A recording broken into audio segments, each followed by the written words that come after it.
High বন্ধুরা, তোমরা সবাই কেমন আছো? দেখো, আজকে ছাদে এসেছি বাবুর জন্য স্যারলাক্স বানাবো বলে।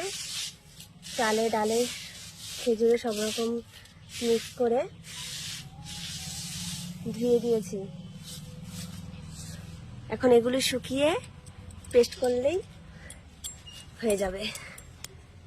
তো তোমরা কে কে এইভাবে স্যারলাক্স বানাও তো অবশ্যই কমেন্ট করে জানিও। আসলে নিজেরা ঘরোয়া পদ্ধতিতে বানালে এটা সব থেকে বেটার হয়। তোমরা কে কে এইভাবে স্যারলাক্স বানিয়ে বাচ্চাদের খাওয়াচ্ছ অবশ্যই কমেন্ট করে জানিও। আর কি কি দিলে এর সাথে ভালো হয়, কি কি দেওয়া যায় অবশ্যই কমেন্ট করে জানাবে, তাহলে আমার একটু সুবিধা হয়।